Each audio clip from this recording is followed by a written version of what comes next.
Christmas is less than a week away, and this noon we're taking a look at the gift that gives back. Martial arts classes not only teaches your child how to protect themselves, but it will also leave you as a parent with some peace of mind. John McCauley joined us now.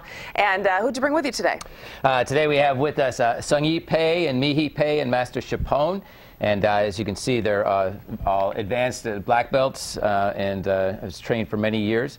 They're going to show us some things in a little bit on how to defend yourself, some basic moves, and some things that they learn through their classes. They learn that self-confidence and techniques that just become automatic. So in a high-stress situation, there's that sense where the adrenaline's flowing and it's hard to think what to do and not panic. But as you develop certain skills, you can just move automatically. And as we'll see in a few minutes, some simple ways to protect yourself that not only is good for the young ladies to know, but I know as a parent myself with a daughter these ladies' age, is off to college, that you want to know that they're there and they can protect themselves, take care of themselves. So it's a great skill to learn, the physical fitness and the confidence and certainly the techniques. What age do you encourage parents to enroll their kids in Taekwondo? Oh, we'd love to have them when they start out really young. Even 4- and 5-year-olds are fun to be with, but then you really see them start to transition in the coordination, the abilities when they get about 8, 9, or 10,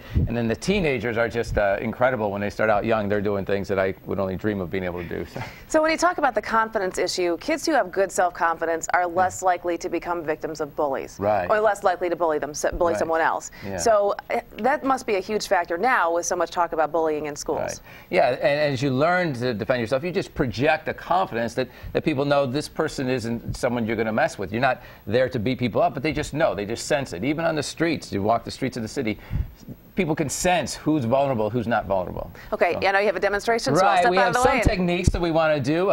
So the first one is Mi-Hee's going to be attacked with a choke hold. So she's going to step back a little bit, pull the arms down, bring her chin in to free the grip, and then respond with a kick. Okay, so now she's going to do it fast. We're going to see how it works.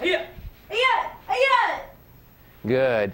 And the next technique that we have, Sung-Yi is going to be grabbed from behind. Someone's going to attack her from behind. She's going to drop down, bring her weight down. It pulls the attacker forward, give a headbutt, turn her hip in so she can free up the elbow to come with a strike to the face, and then come on with a hammer strike to the inside of the leg to her, and then break the grip. And so we'll see that a little faster.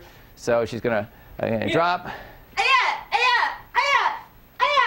Good. And then the next one that Mi-Hee's going to show, if someone comes and grabs tightly, she's going to make some space, pushing out, come up with an elbow strike to the chest and a palm strike to the chin and knock them free. So those are a few of the techniques. And they're techniques that even someone who's not really strong, those power techniques that you can inflict a lot of damage even for a young lady at her size and a bigger attacker. Great. Sam, thanks for being a good sport. All the folks from Pei's Taekwondo.